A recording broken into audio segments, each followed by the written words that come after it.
Hey guys, it's your boy M.K.S here, back in another video. I know I'm uploading quite a lot of videos tonight, so I hope anyone watching anyone who subscribed to me or watching my videos actually enjoys these videos and it's not too overwhelming. But for any potential new viewers, hopefully subscribers and that sort of thing, this is another one of my I often make these list videos, and this is part 2, obviously, as the title suggests. So please check out part 1. Hopefully look out for part 3 when I hope to make it as soon as possible. And technically I did want to make it on a Tuesday because my parents and alliterations and things like that, but it's actually technically a Wednesday. It's nearly 1 in the morning here.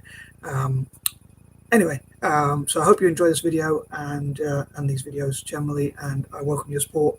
And if you support these videos, you'll be supporting people hopefully in the future from across Africa, as I hope to donate any profits I make from these videos, specifically mention Tony Elumelu Foundation, towards the foundation itself and the work they do to support entrepreneurship across Africa. So please check them out as well.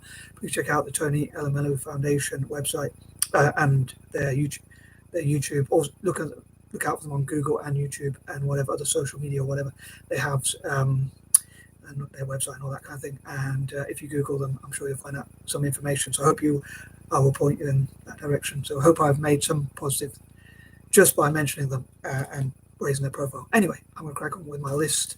I make these 3-part videos because I don't want I have a lot of ideas, but I don't want the list of the videos to be too long, all being well. So I chop them into sort of 3 different videos. Anyway, here goes. So number 11, I hope to support. I hope the Tony Elumelu Foundation, as well as supporting entrepreneurs, as I mentioned briefly in part 1.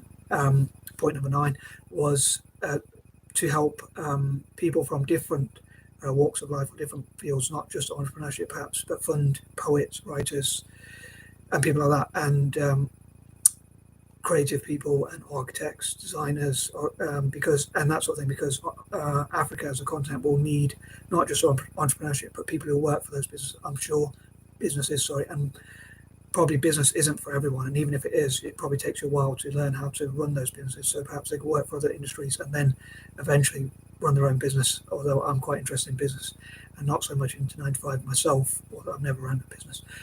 So it's easier than it sounds, of course, but I don't think I have the energy or the hard work for it. But anyway, I am interested in how it works and that sort of thing. But also I hope to, as I often mentioned, change the perception of dyslexia and A.D.H.D in Africa. And I think it'd be great if people from across Africa, I hope they will stumble across this video and understand it, and will check out like famous or successful people with dyslexia and A.D.H.D.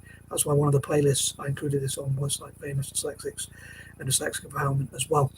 So for those in Africa as well, but also, as I say, dyslexics have strengths in entrepreneurship and creativity a lot of time, and also not all dyslexics, but many do, and also people with ADHD have those strengths as well. And also I think it'd be great to support African inventors specifically as well.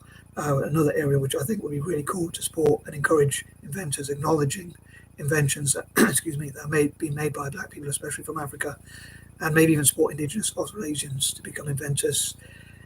And also acknowledging people like Thomas Mensah from Ghana, who has invented so many things. Apparently he was one of the people who worked on the fiber optic cable and things like that. So there's been some great inventions, and hopefully there'll be more in the future from people across Africa, and they'll get the financial support from organizations and companies all around the world, NGOs and charities. And again, companies like Virgin Enterprises, Microsoft, IBM, Google, Oracle, companies like that supporting such, working together with them. Again, anyone who wants to support people across Africa, and I hope they will, at least for their PR, if not for any other reason. Number 12, again, supporting people from across Africa in terms of areas where they're strong, providing mentorship, maybe academies like the Tony Elumelu Foundation could have its own academies for young people, especially to learn about entrepreneurship, but perhaps people of all sort of age ranges, and that sort of thing. Number 13, hopefully they'll address many of the problems facing Africa, like access to electricity or quicker internet access, or in rural areas like having tech access generally, or internet access rather generally, and that sort of thing. So I think it'd be really cool to take on, to acknowledge that those issues exist. And number 14, to find the solutions to such problems and work together, like empowering Africa to give as many people in Africa as much access to electricity for as long as possible, maybe even cheaper electricity than we get here in the West, in places like the UK where I live, and also just as quick internet, if not quicker, and maybe working with different companies like one laptop per child, and again, Google, IBM, Oracle, and all sorts of companies like that, and providing cheaper and quicker internet and general electricity access and opportunities to work in tech training and learn about STEM, like science, tech, engineering, maths, to solve problems as well as through entrepreneurship, and communicating with each other and supporting each other. I often think that STEM should be turned into STEAM, which is science, tech, engineering, but also add English, because I think that's, even though I'm an anti-imperialist, I still think it's important to learn English and communicate, because it's such a global language. You can do business all around the world, and if they have one common language rather than different languages, it'll be easier for people from across Africa to trade with each other and learn about each other's cultures and things like that. I think basically to communicate with each other, which I think can solve a lot of problems, and also entrepreneurship and maths. Number 15,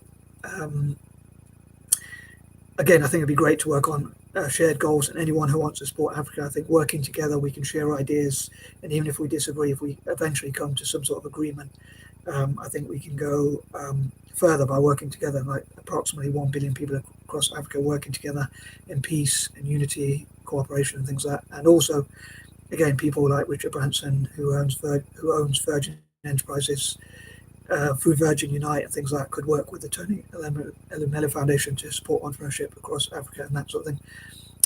And again, other companies with their foundations, the Bloomberg Foundation, and different foundations and organizations like that, again, empowering Africa through electricity access, internet access and things like that. Again, people like Acon. And I think by working together and sharing ideas, one problem could arise from that, which is that we disagree with things, and as long as we agree to disagree and like come together and make some sort of consensus, like maybe have a vote on what are the best ideas. On that note, number 16, I hope there'll be committees, cooperatives, think tanks and things like that, which talk about the best ways to help Africa, again, through providing, I think, things like electricity, access to the internet, tech training, PCs and laptops for the youngest possible people, supporting the youth for the future, and that sort of thing.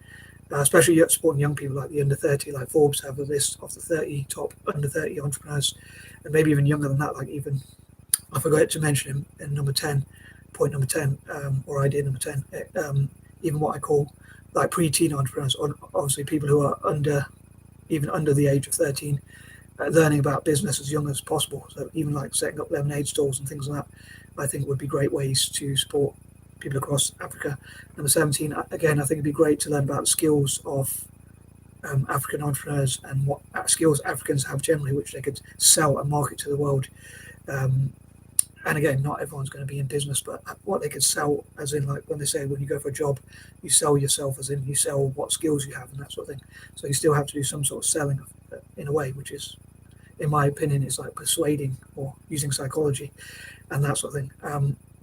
Number 18, on that note, I think it'd be great to learn about the positive stories coming out of Africa, positive news stories, which will hopefully inspire more people across Africa, and again, encourage people to become mentors and things like that.